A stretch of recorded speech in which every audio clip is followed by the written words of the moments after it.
Las celdas de combustible son sistemas electroquímicos en los que la energía producida por una reacción química entre el hidrógeno y el oxígeno se convierte en electricidad.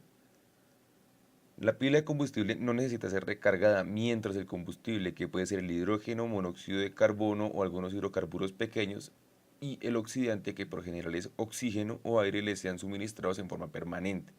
La estructura general tiene entrada de aire, entrada de hidrógeno, de combustible y una salida de agua. El dispositivo consiste en una serie de celdas unidas bajo una carcasa. Estas son una serie de celdas que se explicará más adelante porque tienen que estar estructuradas de esta forma.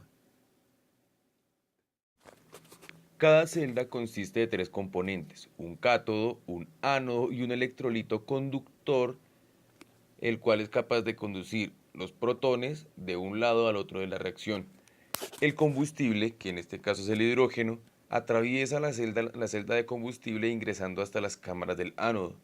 Luego, el oxidante, que en estos casos es el oxígeno, está ingresando a la celda, pero está en contacto es con el cátodo, donde va a recibir los electrones provenientes del ánodo. El producto final de esta reacción es una molécula de agua que sale del sistema, y también calor.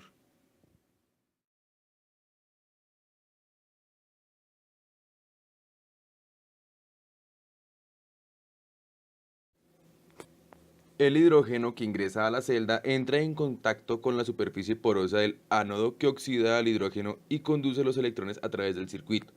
La reacción que sucede en el ánodo es: dos hidrógenos producen cuatro protones más cuatro electrones. Estos electrones van a viajar desde el ánodo hasta un circuito externo y van a ser recibidos por el cátodo, donde van a reaccionar con el oxígeno, que ya está reaccionando con el cátodo y es capaz de recibir los electrones y reducirse hasta O2 menos.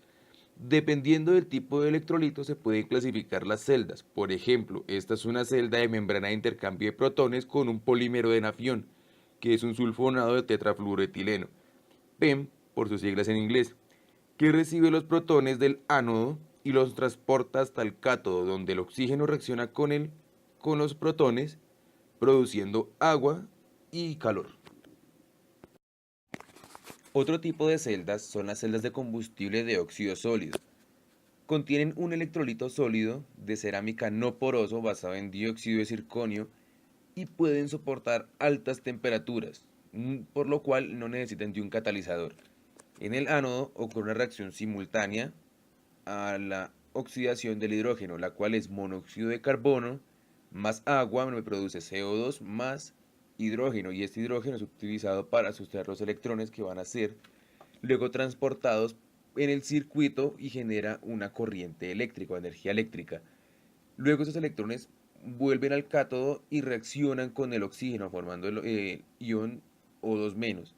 Este O2 menos va a ser transportado por el electrolito en fase sólida hasta el ánodo, donde se van a combinar con los protones y formar agua, por lo que mis productos finales van a ser CO2 y agua.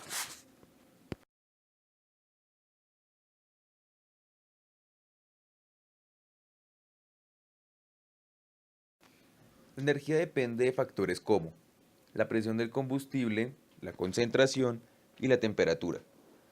La conversión de energía eléctrica a partir de energía química se da por el movimiento de electrones a través de el ánodo por el circuito externo de la celda de combustible.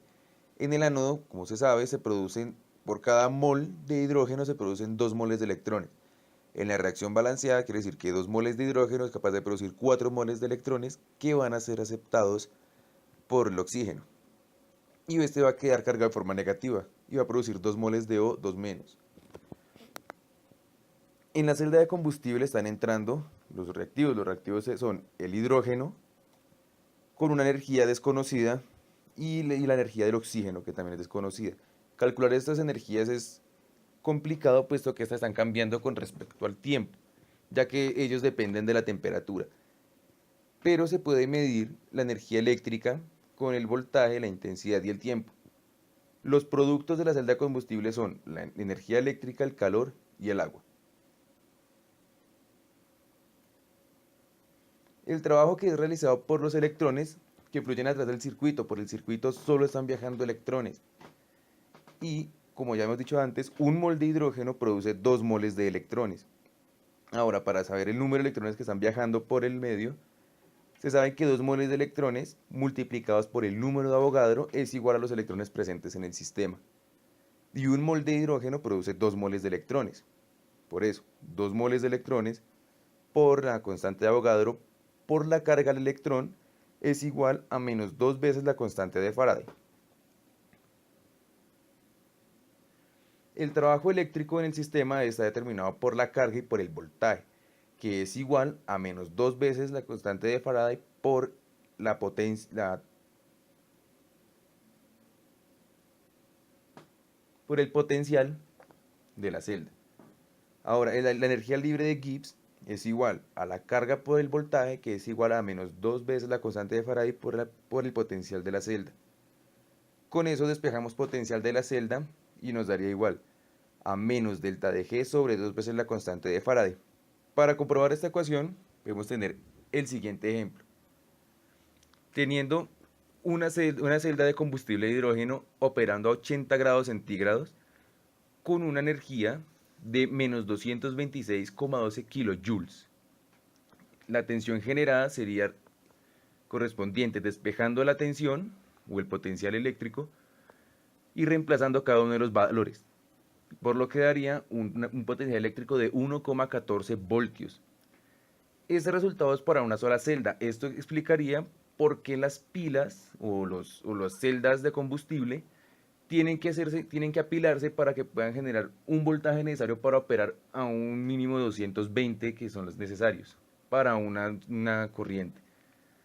Estas características son las que están determinadas, el tamaño de las celdas de combustible y la efectividad que tiene para realizar su trabajo.